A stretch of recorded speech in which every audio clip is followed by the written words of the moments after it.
So how do we get them to own the problem? Own the problem. Man, I hear this so often, right? I work with leaders every single week. This week I'm going to be in Minneapolis working with 25 leaders in a workshop there. I guarantee that this question is going to come up. How do I get them to own it? And I'm assuming what we mean by that is how do I get them, which is our beautiful team members, to grab onto those problems, figure out the solution, do the implementation, follow up after to make sure everything's okay. Basically, how do we get them to take it from very beginning to the very end to run with it? So that's what we're going to look at over the next couple weeks, how to get them to own the problem. And I'm going to offer you a couple of steps to do that. First, we go back to the definition when we're talking about coaching. Man, so many of us get this wrong, all right? What are we looking for? Collaborative process of problem solving. Remember, talking about ownership here, first piece of this is right inside the definition, which is collaborative. In the work environment, as you know, we've got organizational charts, we've got hierarchies. It's natural to have like one person above, one person below, so to speak. And what we're going to do as coaching leaders is seek to level out those interactions such that it feels collaborative, which is more shoulder to shoulder than hierarchical. Collaborative process of problem solving. Now, what might be the problem that we are solving for? Well, probably the ownership piece of this for this one. We could be looking at the presenting problem and try to solve that. It's not going to get us closer to this ownership piece. So, a couple of steps here that I want to look at. We're going to work through all of these over the next few times together here. The first piece of it is we have a problem. Right? Somebody brings us a problem. Boom, let me just go right to my solution. Why? Because it's the best solution there is. And it might be. But we're not going to look at it that way yet. So we got a problem. There is going to be a solution to that problem. Okay, and then there's the implementation of that solution here. That's the next step, is putting forward, turning that solution that we've mentally sort of identified into action. And then critically, the wrap-up piece here at the end, which is how do we make sure that all this stuff that we're doing actually worked? Sometimes this just sort of dies off here at the end. We don't actually follow back on it, but we will as coaching leaders. So what we're going to look at first is the problem piece of it. And this is a really critical piece, is how we get set up with these problems with our beautiful team members. Beautiful team members bring us a problem, right? Little bit of unhappiness as they jump on a Zoom call with us or darken our workspace, whatever that looks like. They come to us with an issue. Here's the thing. Okay, don't miss this one. This is a big deal. All right, this sets the stage for everything else. Is that when we as leaders go immediately to our solution, which is obviously the best because we've been doing this a long time, we've got the education, the experience, that's what we're being paid to do, solve hard problems. But when we go immediately to our solution, okay, once we hear about the problem, what we are effectively doing is taking that problem from our beautiful team member, taking it from them, and giving it right to ourselves, right? Making it our own. Big heart, good intention from all of this. That's not the issue here. What the issue is in this quest for speed and efficiency mixed with big heart and good intention, a problem comes up and we swat the problem away, right? We solve it for them. And when we do that, we rob our team members of a chance to grow professionally.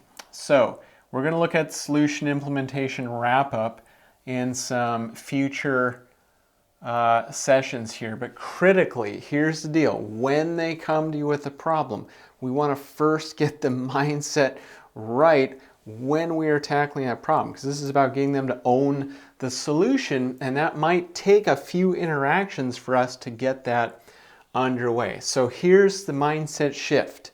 We're so used to problem solution, problem solution. Hold on. Here's the idea.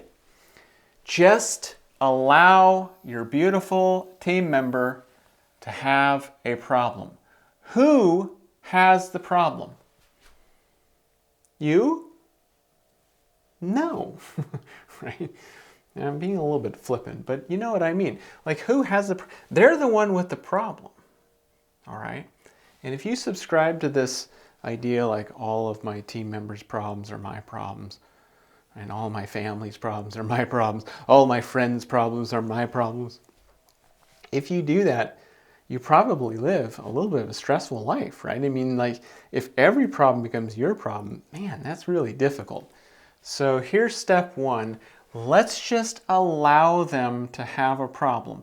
The action item with allowing is to stop offering up the solution as the first sort of reaction to the problem.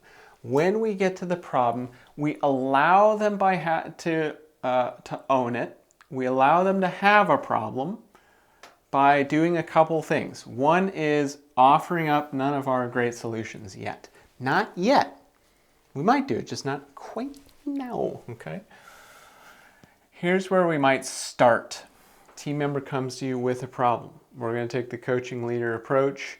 I'm going to ask all the time, right? I'm going to ask all the time, what have you tried? What do you suggest? What do you think we should do? What do we do? Where should we start? This is one of my favorite. Where should we start? The reason that we're doing that is we are signaling to our team members that we are going to collaborate in this problem solving. All right. What they're hoping for, not everyone, but many times what they're hoping for is an answer to a problem. But if we give that answer yet, remember, we take that problem, we make it our own. So what we're looking to start with is come to us with the problem. In our mind, we say, you know what? I'm going to allow them to have a problem here, right? Because this is going to be a great opportunity for them to grow professionally. So what I'm going to do, number one, I'm going to hold back my solutions. Not yet. Those might come later. Number two, I'm going to ask some questions. Notice what, this one's where should we start? None of these are why questions. And we'll talk about that in a future blogo entry here, right? Okay, so what are we trying to do as coaching leaders? Remember, we're trying to get them to own the problem here. This is a subset, just one illustration of what I call the 3 C's. And this is what coaches, internal coaches, right, in an organization. I'm an external coach, right? You could hire me from the outside to come in. You're probably an internal coach in your organization for your employees. What are we trying to do? We are trying to, through our interactions, if you recall from, I think we talked about this maybe a couple of times ago, we're trying to build up capability and confidence through our interactions with them on a daily basis, such that we can improve all 3 of these things, not only capability, confidence, but ultimately capacity. Okay, so here's the work for you. Here's the work for this week, and then we'll come back and do more of this. Every interaction about a meaningful problem, right? We're not going to do this for where do you want to go to lunch, right? But for a meaningful problem, give it a what question. And if you need the cheat sheet, I'll put it right here again. Let me just get back to it. Oh, geez, where is it? There it is. What have you tried? What do you suggest? What do we do? Where should we start? Perfect for almost every problem that comes in, okay? So there's the work. Now, once you do that, like, just make a note, all right? What happened after you did that? And then if you're a brave soul, add a little bit of what happened to the comments right below this video. Okay, hope that's been helpful.